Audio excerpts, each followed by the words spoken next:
Now, regionalism in Indian context. Regionalism in India is rooted in India's diversity of languages, cultures, tribes, and religions. So, these are the main factors on which India's regionalism depends, that is, language, culture, tribes, and religion. It is encouraged by the geographical concentration of these identities makers in particular region and fueled by a sense of depression. So, in particular regions, the persons having these identities and the maximum population results into the concept of regionalism. Indian federalism has been a means of accommodating these regional sentiments.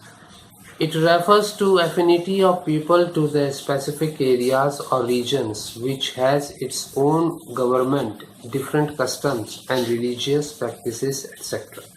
So regionalism means the people of their specific areas, how the people are connected to a specific area or a region which has its own government, different customs and religious practices, etc.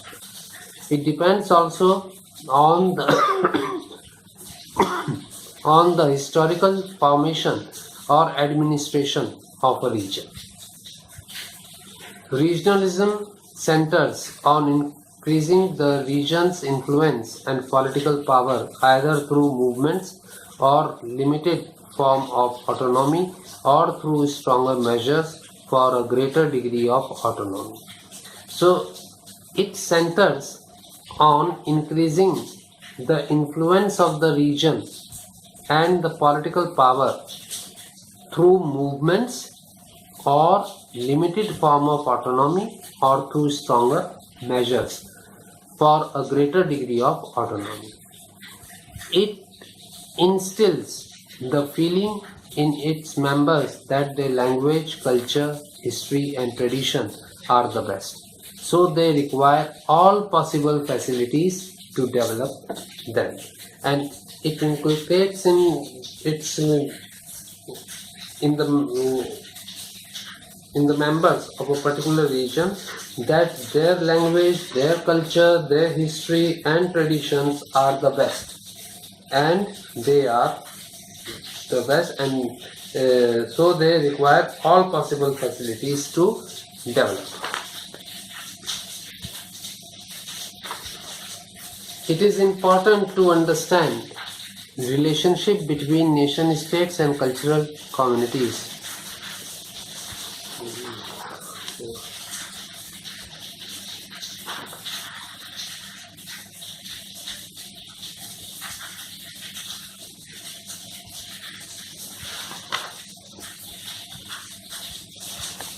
That encourage regionalism are: number one, regionalism is a political ideology that focuses on the interest of a particular region or group of regions.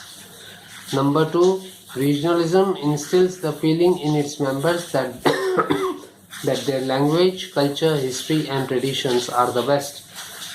So they require all possible facilities to development. In Indian perspective, concentration of similarity of language, culture, tribes and religion at a particular area rises in the form of regional affinity or regionalism. So in India, most of the populations, they are being divided on the basis of language, on the basis of culture, on the basis of different identities. So the person who are having at a particular region the maximum number of people who are under the influence of a particular identity is the main cause of regionalism. Mostly demand for a new state is raised by these regions. and such type of attitude raises the demands of new state by its people.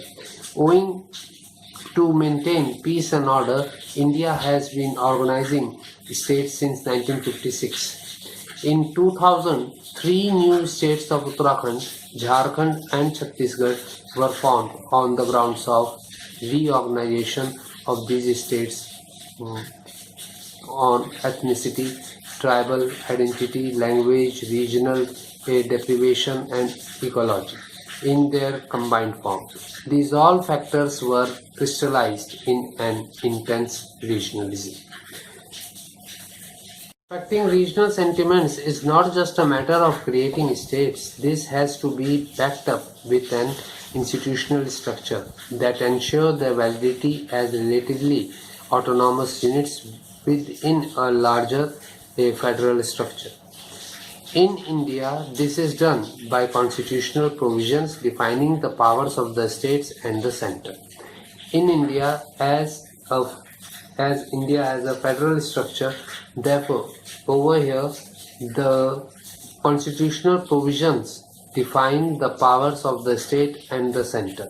And on the basis of these provisions, a region is being created, an autonomous state is being created.